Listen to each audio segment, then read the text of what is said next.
Round two, Washington and Wall Street abuzz about the Debt Commission's final report entitled The Moment of Truth. We have it right here in our hands. The proposals include, name a couple of them, an increase in the Social Security retirement age to 68 by 2050 and 69 by 2075, a 15 cent a gallon increase on gasoline, and reducing the corporate income tax rate to 28% from 35%. Now, this is an important number. 14 out of the 18 commissioners need to vote in favor of the report in order to formally get it to Congress, to move it to Congress. Our next guest is on the commission. He is already out voting yes. We are pleased to have with us Republican Senator Judd Gregg of New Hampshire. Good to see you again, Senator. Now, Thank you. I want you to be perfectly honest. We don't have a truth machine to attach to your heartbeat, but would you have voted yes if you weren't retiring from the United States Senate?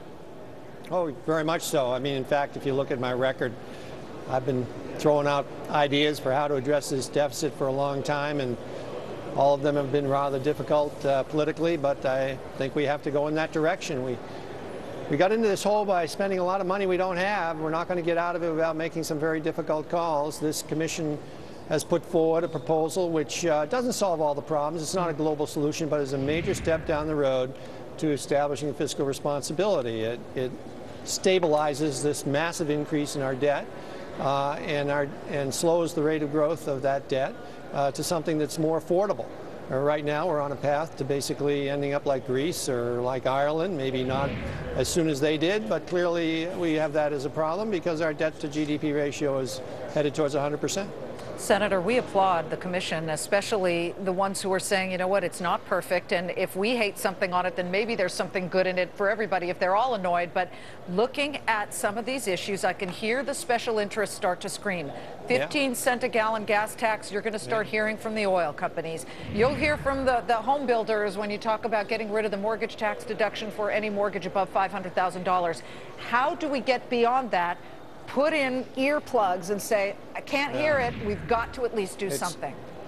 It's a big problem that these different special interest groups focus on a very narrow area of interest in a very comprehensive bill like this, and they try to kill the whole bill because their very narrow interest isn't addressed the way they want it.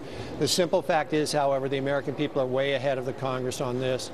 This last election was a definitive statement that they want spending under control, they want deficits under control, they want the debt under control. And why? Because our culture does not tolerate one generation passing to the next generation a less prosperous and less secure nation, and that's what we're about to do. It's not fair, it's not right, and it's totally outside of the realm of what makes America great. What is great about our nation is that the next generation always has better opportunities. Well, we're undermining that greatness because we're passing on to the next generation so much debt. So the American people are ready for some tough calls here, and it's time for the Congress and the presidency to govern. This is a blueprint to accomplish that. It's not perfect, and it doesn't do the whole job. It has warts, but it's a major step in the right direction, and especially in the area of tax policy and limiting discretionary spending, it's a real home run. Well, let's talk about tax policy because, of course, the Democrats are proposing to raise tax rates on the upper tier. You say to do just the opposite. You're getting pretty close to a flat rate, eliminating a lot of the different rates, coming down to a much fewer number and bringing down that rate by getting rid of all the deductions out there. Do you think that will fly? I think it's the template for reform. I mean, basically what we have now is one area of debate, which is raise rates. Whether we go from 35% to 39, 39 to 42, raise rates. That doesn't address the underlying problem. The tax law is extraordinarily complex, extremely inefficient, misallocates revenues, makes us uncompetitive internationally, and is reducing our capital investment as a nation.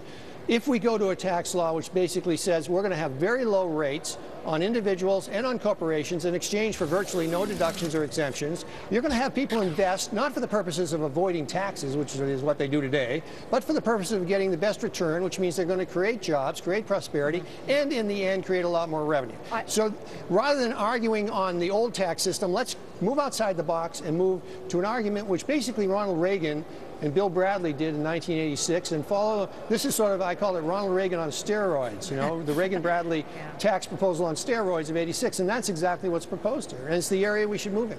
Okay. Okay, thank you to Senator Judd Gregg, and we'll be watching this. We can hear the screams already. Don't raise my gasoline by 15 cents, but you got to do it, is what you're saying. Thank you, sir. Good to see you. Thank and you. don't forget, by the way, tonight on